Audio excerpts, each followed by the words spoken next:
13वां अध्याय सूरत और वैश्य को देवी का वरदान।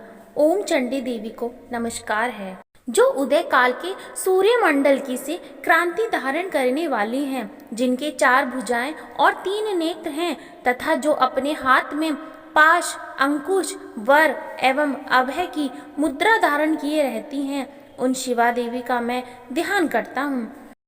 ऋषि कहते हैं, राजन, इस प्रकार मैंने तुमसे देवी के उत्तम महात्म्य का वर्णन किया, जो इस जगत को धारण करती हैं। उन देवी का ऐसा ही प्रभाव है, वे ही विद्या ज्ञान उत्पन्न करती हैं। भगवान विष्णु की माया स्वरूपा उन भगवती के द्वारा ही तुम ये वैश्य तथा अनन्य विवेकी जन मोहित हुए हैं तथा आगे भी मोहित होंगे। महाराज, तुम उन्हीं परमेश्वर की शरण में जाओ।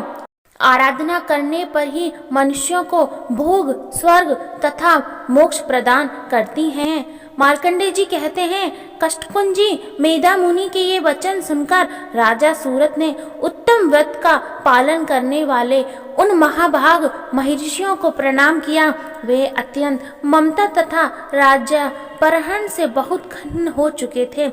महामुनि इसलिए विरक्त होकर वे राजा तथा वैश्य तत्काल तपस्या को चले गए और जगदम्बा के दर्शन के लिए नदी के तट पर रहकर तपस्या करने लगे। वे वैश्य उत्तम देवी सूक्त का जप करते हुए तपस्या में प्रवृत्त हुए।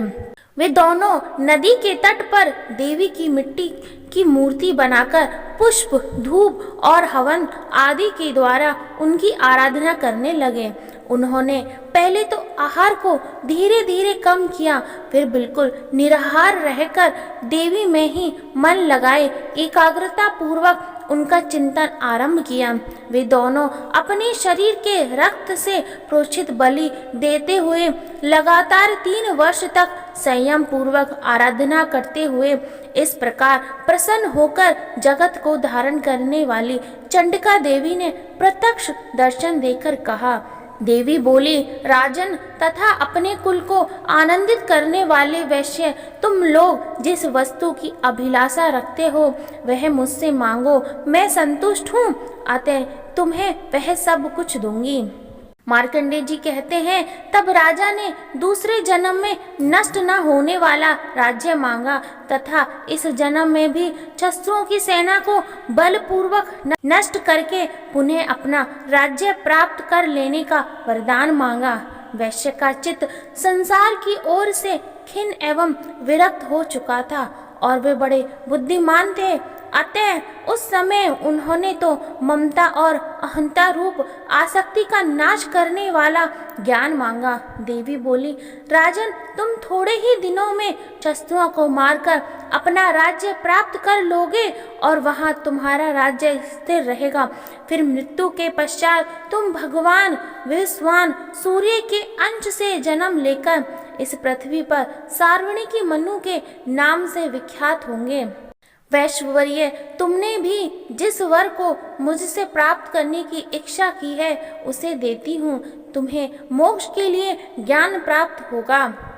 मार्कंडेय जी कहते हैं, मनोवांछित वरदान देकर तथा उनके द्वारा भक्ति पूर्वक अपनी स्तुति सुनकर देवी अंबिका तत्काल अंतर्ध्यान हो गईं। इस तरह देवी से वरदान पाकर क्षत्रियों में श्रेष्ठ सूर्य से जन्म ले सार्वणिक नामक मनु होंगे। इस प्रकार श्री मार्कंडेय पुराण में सार्वणिकी मनवंतर की कथा के अंतर्गत देवी महात्म्य में सूरत और वैश्य को वरदान नामक 13वां अध्याय पूरा हुआ। श्री दुर्गा सप्तशती पूर्ण। जय माता दी। अगर इस अध्याय को पढ़ने और कहने में मुझसे कोई त्रुटि हो गई है तो मुझे क्षमा करें और भी अध्याय को सुनने के लिए चैनल को सब्सक्राइब करें। अगर आपको ये वीडियो अच्छी लगी है तो वीडियो को लाइक और ज़्यादा से ज़्यादा शेयर करें। मिलते हैं अगले पाठ में और कथा में, तब तक के लिए सभी भक्तों को जय माता दी।